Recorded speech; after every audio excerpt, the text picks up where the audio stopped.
Hola, buen día, bienvenidos sean ustedes como siempre, hoy en especial a esta emisión número 641 de Política a la Mexicana, correspondiente a este jueves 23 de mayo 2019 desde Coatzacoalcos, Veracruz, México para el mundo. Y pues a Emilio Lozoya Austin, el exdirector general de Petróleos Mexicanos, le salió barato el chistecito de la compra de la chatarra en que estaba convertida la planta de agronitrogenados aquí en la zona industrial de Pajaritos de Coatzacoalcos. Una operación de esas que cae en el terreno del sospechosismo con Fertinal, una filial del grupo acerero del norte, y pues le salió barato porque únicamente la Secretaría de la Función Pública lo inhabilitó por 10 años. ¿Y por qué eso? Bueno, pues así consideraron. Y hasta eso, no fue por esa tranza, sino porque en su declaración patrimonial omitió considerar incluir un tesoro que tenía por ahí su señora madre en alguna institución bancaria. No poco dinero, bastante dinero, que se hizo de dudosa procedencia. En cambio, pues dicen que esto fue nada más un aviso porque lo que viene, según el fiscal general de la República, Alejandro Gertz Manero, relativo al gran fraude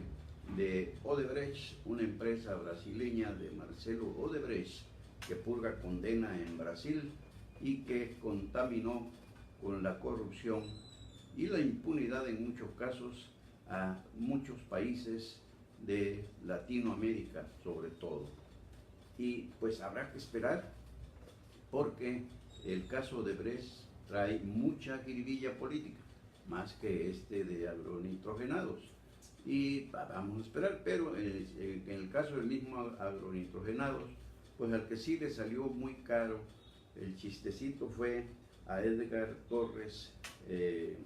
Garrido, que fue el director del área de fertilizantes de Petróleos Mexicanos cuando se realizó esa operación de compra-venta de la chatarra, de lo que quedaba de agronitrogenados, y no solamente lo inhabilitaron por 15 años a Edgar Torres Garrido, sino que además le impusieron una multa de 620 millones de pesos que se sospecha fue lo que el precio, el costo en que incrementaron el cierre de esa negociación. Habrían pagado 600 millones de pesos más de lo que realmente, es decir, inflaron el costo de la chatarra de agronitrogenados. Y habrá entonces ahora en el caso de Emilio Lozoya Austin esperar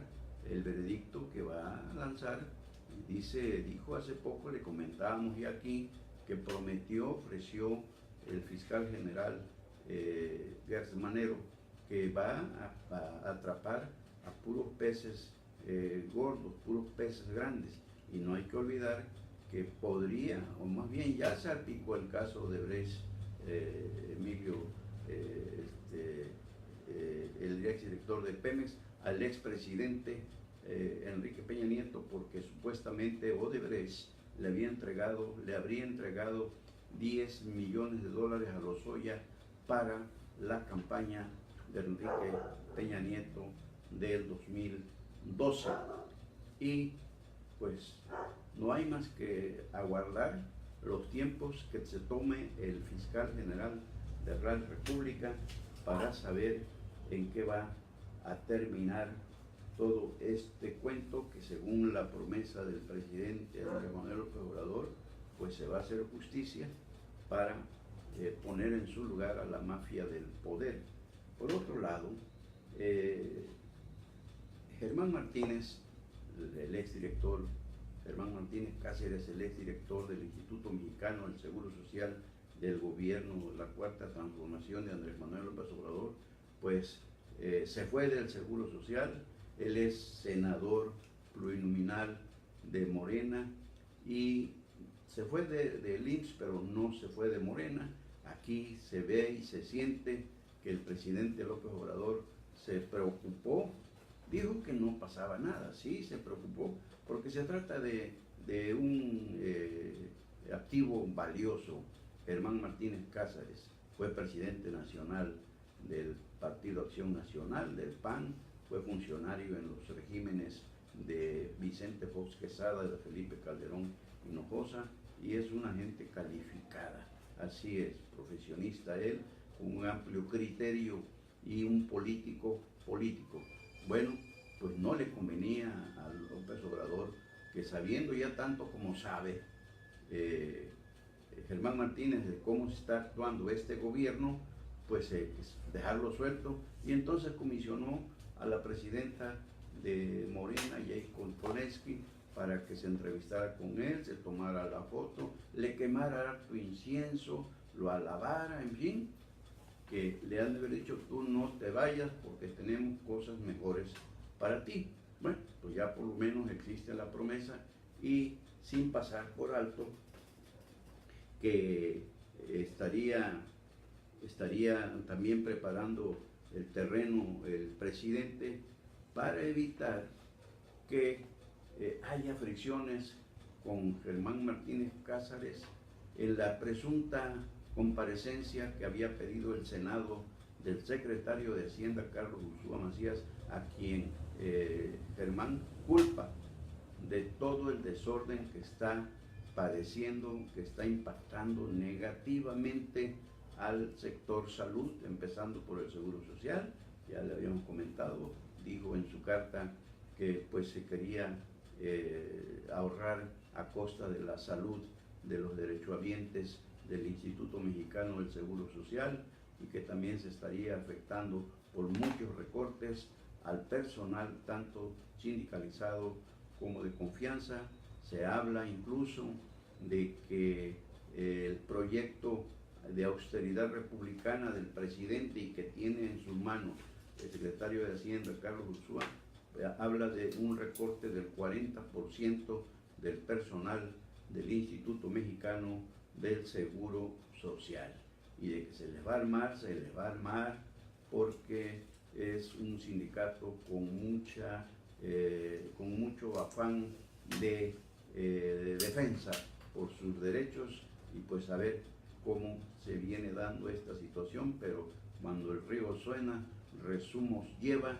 y que quieren, pues que finalmente no va Carlos Ursúa al Senado. Maniobró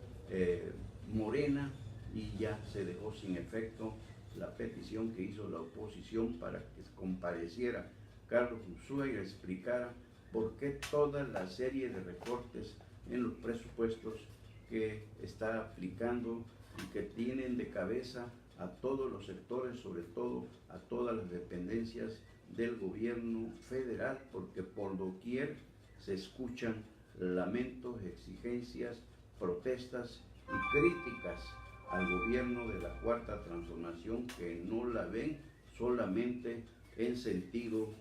contrario. Y cero, y van más artistas, ¿cuántos? Que dejan la cárcel de Pacho Viejo, donde los confinó el ex gobernador Miguel Ángel Yunes Linares para combatir el saqueo, dijo, que habían hecho de Veracruz, y otros casos. El último que acaba de salir es el ex fiscal carnal de Duarte, Luis Ángel Bravo Contreras, el Fisculín, y dos de sus cercanos colaboradores. Uno de ellos, el que precisamente interpuso denuncia contra Winkler por tortura,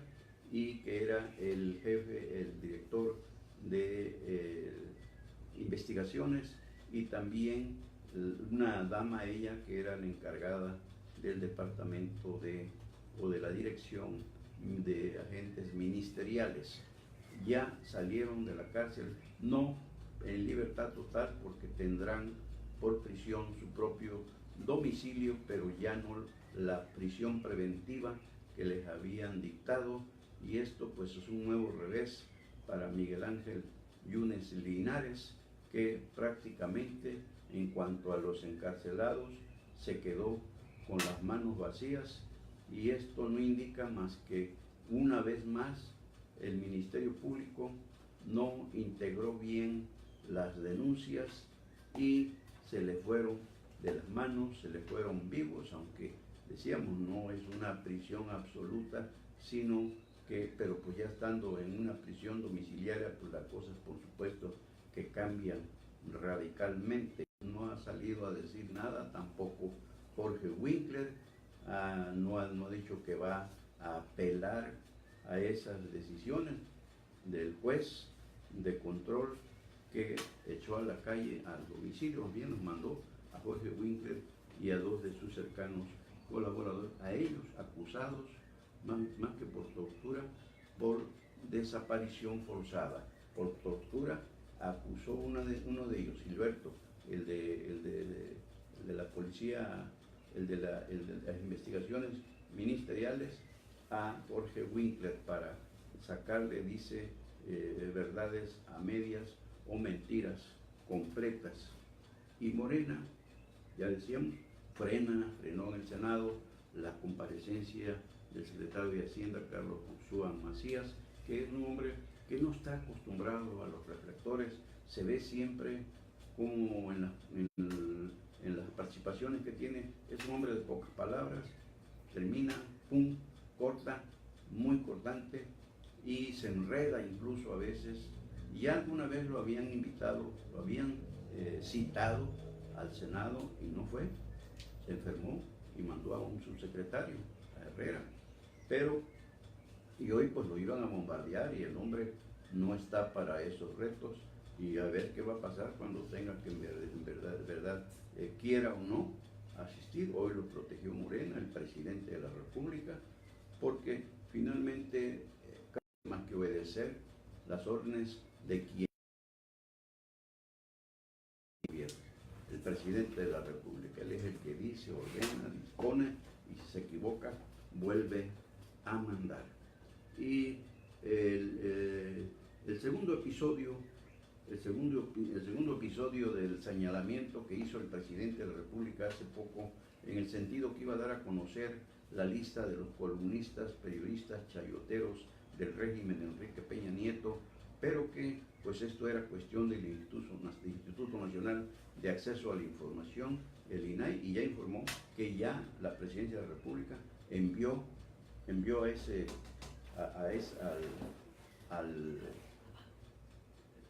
al Instituto Nacional de Acceso a la Información, el INAI, esos documentos, esos nombres, y a ver si al INAI hay quien le exija, le pida, tiene la obligación de proporcionar toda esa información. Ahora no creemos, por supuesto, que la van a proteger, como suelen proteger algunas cosas que convienen al gobierno en turno, y en este caso pues no creemos que el INAI se vaya a echar ese trompo a la uña de proteger lo que al presidente le urge para combatir a sus enemigos, como llama, opositores, a todos los que no están de acuerdo con él, que critican sus erráticas decisiones. Y en fin, el Instituto Nacional de Acceso a la Información ya tiene esa lista de columnistas, periodistas e incluso de empresas editoriales que habrían cobrado millonadas de pesos, dice el presidente López Obrador, en el gobierno de Enrique Peña Nieto. Y López Obrador reconoció hoy que sí hay desabasto de medicamentos en el sector salud nacional, pero dice, antes estábamos peor. O sea, más de muchos, consuelo de tontos, porque no se trata de que hayamos estado peor, sino que él, en su campaña, como electo y ya de la presidencia, dijo que no iba a dejar ningún pendiente, nada iba a estar funcionando mal, y ya medio año que sigue el desabasto de medicamentos. Él alega que esto es cosa de sus contrincantes, de sus enemigos, y lanzó por ahí una expresión que dice que es culpa del AMPA, del periodismo, que dicen mentiras, que dicen que lo atacan y que exageran la nota. ¿Ustedes creen que esto sea cierto? Ustedes, derechohabientes del Seguro Social, del ISSSTE, del Pemex, también de la Secretaría de Salud federal, estatal, ¿creen que se está inventando esto de la carencia, de la escasez de medicamentos? Y miren, hoy el canal de Excelsior publicó una nota fechada aquí en Coatzacoalcos de una familia sureña que vino de un poblado de aquí del sur al Hospital Comunitario Valentín Gómez Farías porque el jefe de la familia está enfermo de cáncer y que pues esperan lo peor, dicen, porque no hay medicamentos para tratar ese problema y que incluso viven en una acera ahí con el camellón frente al hospital por el lado de la avenida Juárez, entre Bravo y Galeana. Ahí están viviendo a la intemperie y haciendo frente a las inclemencias del tiempo, sobre todo estos días de intenso calor, porque dicen, tememos lo peor, porque no hay medicamentos. ¿Y para qué nos vamos hoy si vamos a regresar mañana? Que nos localicen que algo grave pudo haber sucedido. Reconocen que es una enfermedad grave, pero el problema es que no lo están atendiendo como se debe. O sea, hay o no desabasto de medicamentos en el sector salud. Por supuesto que lo hay. No hay otra cosa que se esté inventando ni que sea de lámpara del periodismo, como dice el presidente de la República. Y es que si él lo dice, pues él cree que hay que creerlo, palabra de Dios casi prácticamente, palabra del Mesías. Y hay quienes sí, sus seguidores, sus fanáticos, que sí, no le discuten absolutamente nada y dicen que tiene razón. Pero, por favor, no estamos jugando a las vencidas en este caso en México. Estamos viviendo situaciones críticas, sobre todo en este tema que nos ocupa, el de la salud. Y pues no es con confrontaciones que a diario las tiene el presidente con quien se le ponga enfrente. Es un caso excepcional este régimen, porque él dice no es un gobierno, no fue un cambio de gobierno, un cambio de régimen, porque hoy las cosas se van a hacer muy distintas a como lo hacían los gobiernos conservadores, los gobiernos neoliberales. Pero, pues, por el otro, él no acepta ninguna opinión, ninguna prueba, ningún testimonio de que las cosas no estén saliendo como quisiera que salieran. Pero aquí tampoco es cosa de caprichos, aquí no es cosa de que yo quisiera. Hemos dicho como en muchos casos la gente opina respecto al color del cristal, como quisiera ver, como quisiera que fueran las cosas, es decir, a la medida de sus intereses, la mayor de las veces intereses mezquinos. Y en este caso simplemente se trata de denunciar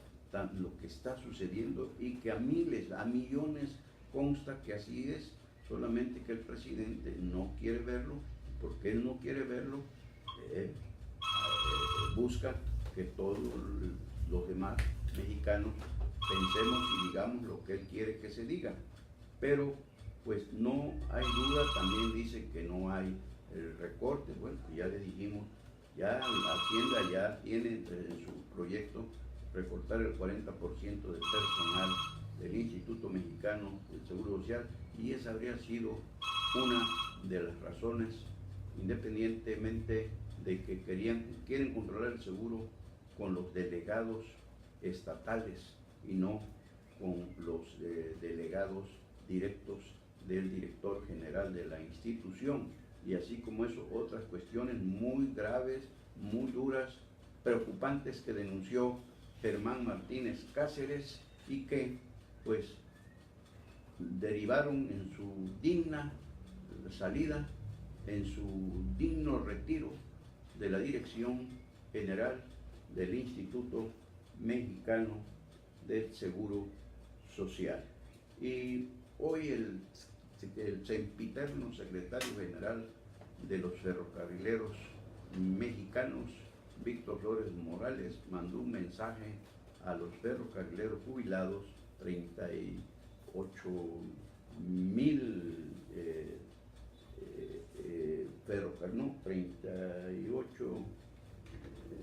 millones de ferrocarrileros jubilados. Imagínense, eso es una industria desde cuando está en funcionamiento, no obstante que ya pues el gobierno vendió o rentó las concesiones a empresas extranjeras, principalmente Ferrosur, por ejemplo, que opera en esta región y que es una filial de empresas estadounidenses. Dice que están garantizadas las pensiones de los jubilados ferrocarrileros. Por supuesto que es una buena noticia esta, la que dio Víctor Flores Morales, el cacique del sindicato ferrocarrilero,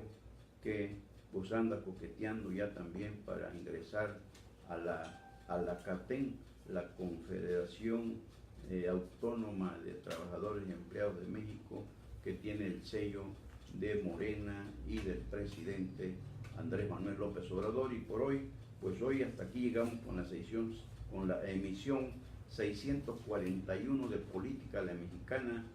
correspondiente a este jueves 23 de mayo 2019, desde Coatzacoalcos, Veracruz, México, para el mundo. Y Dios mediante, mañana viernes 24 por aquí nos vemos, pero si hay algo antes, por supuesto, y como siempre, que volveremos con ustedes para compartir la información que se pudiese producir y que consideremos de alto interés para todos ustedes. Y hoy también, como siempre, mil gracias por seguirnos, mil gracias por acompañarnos, mil gracias por compartirnos. Soy Cebejara, su servidor, Carlos Velasco Jara, y ya está nuestra columna, se me fue, ya está nuestra columna en cebejara.com, y dice el rector de la UNAM, Enrique Graue, que la educación universal que afirma el presidente Andrés Manuel López Obrador que va a impulsar en México no será posible. ¿Y por qué? Pues dice Enrique Graue, el rector de nuestra máxima casa de estudios nacional y la más importante de toda Latinoamérica,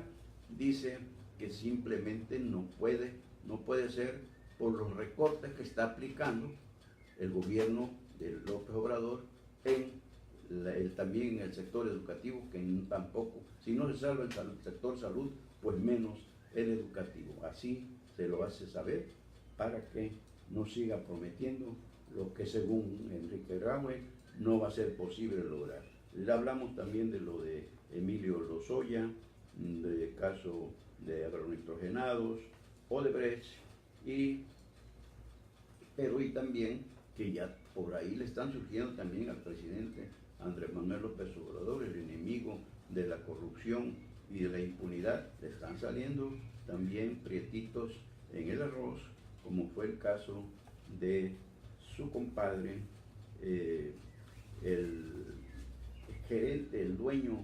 de la empresa BioPaper, que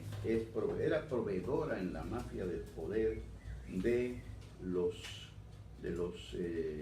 del papel bond para la edición, la fabricación de los libros de texto gratuitos,